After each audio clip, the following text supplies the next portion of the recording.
Ladies and gentlemen, tonight I invite you into a state of mind that very few ever master, yet all admire when they see it. A state not born of arrogance nor of indifference, but of absolute control. The topic before us is one that demands a shift, not just in behavior, but in belief. Learn to act as if nothing bothers you, not because nothing ever will, but because your response to the storm must never reveal the shaking of your foundation. Think of every great leader, every calm figure in the chaos of history. They weren't unshaken because life was easy. They were unshaken because they chose to command their inner world.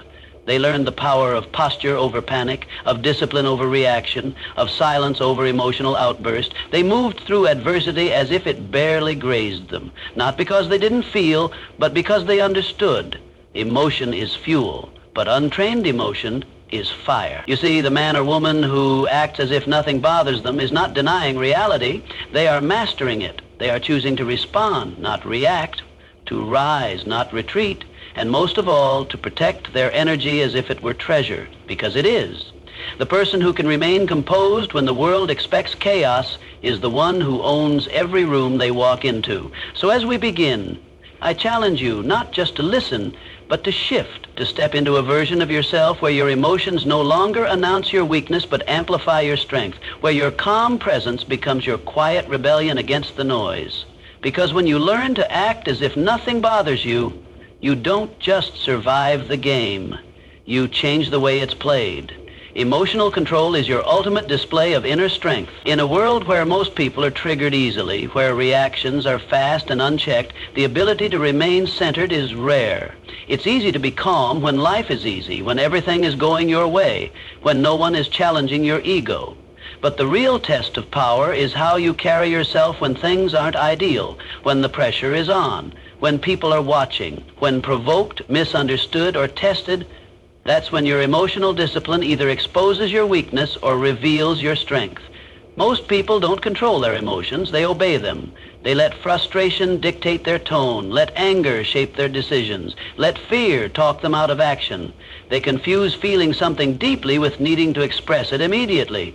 But true strength comes from having a fire inside you and still choosing to walk in grace. It's when you can feel rage in your chest and still speak with clarity. When you can feel disrespected and still respond with wisdom. When you can be hurt but don't hand your dignity over to anyone who touches your wound. People often associate emotional control with being cold, robotic, or detached, but it's none of those things. Emotional control doesn't mean you don't feel. It means you don't let those feelings hijack your actions. It means you acknowledge your emotions, process them, but refuse to let them steer the wheel. You don't punch back every time you're hit. You don't scream just because you're angry. You don't implode every time someone disappoints you. You learn to pause, to breathe, to choose your next move from a place of power, not panic. The reason emotional control is rare is because it requires a war with the ego. The ego wants to be right, to retaliate, to prove itself. But the stronger person isn't the one who gets the last word. It's the one who doesn't need to. When you have emotional discipline, you start to notice how often people around you give their power away. You see it in the way they react to every criticism, chase validation, explode under pressure. You see how easily they're thrown off balance. And you realize how much control you've gained simply by refusing to be pulled into every emotional whirlpool that appears around you. Strength isn't about the volume of your voice, it's about the steadiness of your mind. It's about being so anchored in who you are that someone else's chaos doesn't shake you. Emotional control means you stop matching people's energy. You stop letting someone else's behavior determine your own. You learn to remain calm even when others are loud. You learn to be still in the middle of someone else's storm.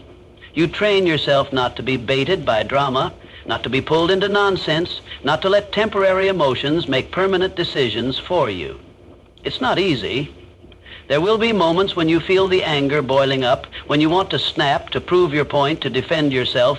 But in those moments, you remind yourself that emotional control isn't about suppressing your truth. It's about choosing the best time, the best tone, the best strategy to express it. You don't silence your voice, you sharpen it.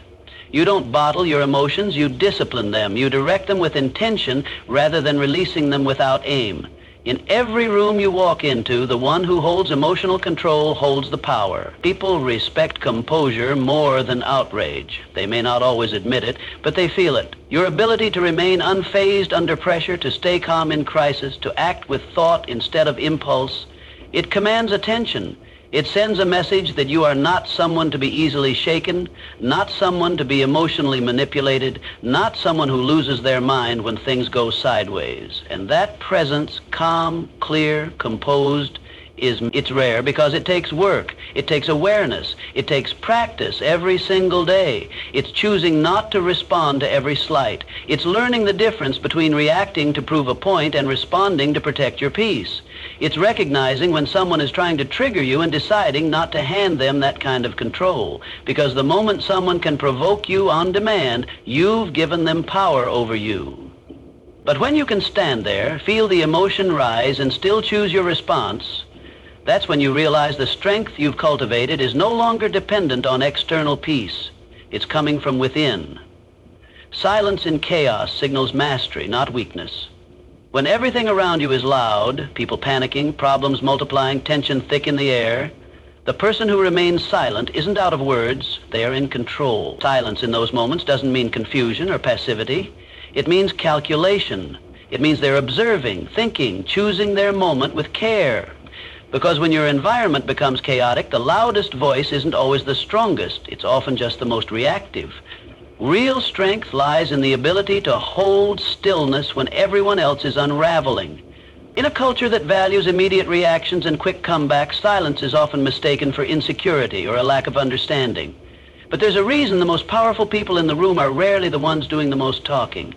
There's a reason the leader doesn't yell over everyone. They don't need to.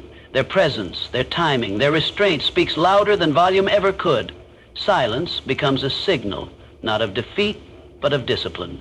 It's an act of defiance against the pressure to respond emotionally. It's a quiet refusal to be rushed into a reaction that doesn't serve your purpose. Most people speak to fill space.